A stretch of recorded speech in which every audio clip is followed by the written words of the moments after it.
L'actualité internationale et c'est avec Kia.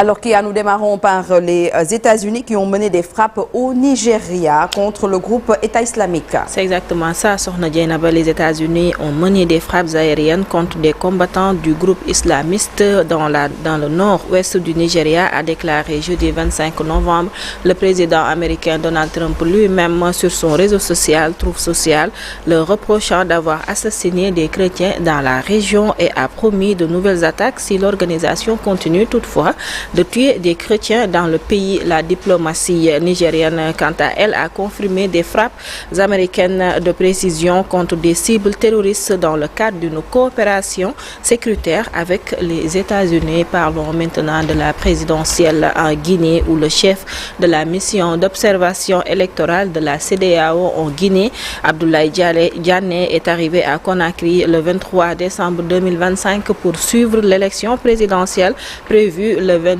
décembre prochain.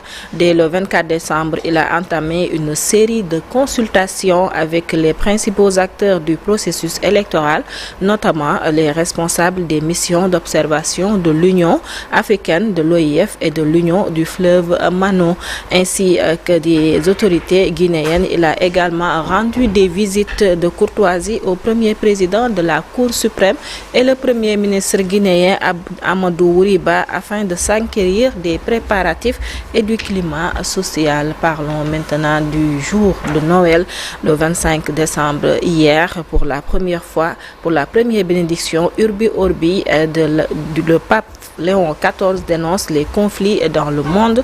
Devant des milliers de fidèles venus sur la place Saint-Pierre, Léon XIV a prononcé jeudi, hier, 25 décembre, son premier message de Noël avant sa bénédiction Urbi Orbi depuis le balcon de la basilique Saint-Pierre où il est apparu pour la première fois depuis son élection au mois de mai dernier.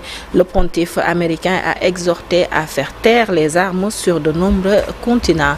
Et terminons cette fois-ci avec la Coupe d'Afrique des Nations. Bien évidemment, après la pause hier, aujourd'hui à la Coupe d'Afrique des Nations au Maroc, 4 affiches de la deuxième journée de la phase de groupe sont au programme. À Marrakech, l'Angola affronte le Zimbabwe, puis à Agadir, l'Égypte retrouve l'Amérique du Sud avant que la Zambie ne joue contre les Comores à Casablanca, et enfin le pays hôte, le Maroc, affronte le Mali à Rabat. Comme Chérif l'a dit, nous les Sénégalais, on va affronter samedi, Inch'Allah, le Burkina Faso.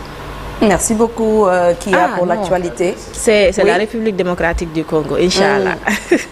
La RDC, ce sera à partir de 15h, je crois. Inch'Allah. Voilà, merci beaucoup Kia pour l'actualité donc internationale. On te retrouve Inch'Allah pour la version Wolof. Mbokk yi gërëmati leen ci ni ngeen àndee ak télévision Futurs Médias saa su ne nag waxtu wi laa koy wax di leen gërëm bu baax a baax suñu mbokku internautes yu ñuy seetaan mais également suñu mbokku kon téléspectateurs yi nga xamante ni donc saa su ne ñi ngi rek daal di connecté wu scotché wu ci fii ci TFM nekk première matinale du Sénégal Info Matin di leen ci gërëm bu baax a baax sànq nag faram fàcceel naa leen ni nga xamante ni moom moo ñeel menu bu ñuy amal tey mu nekk menu bu am solo donc bu leen ko kenn nettali. Alors léegi ñu ànd ak Malick Thiandoum mu yëral ñu li yéene kay xëy tey.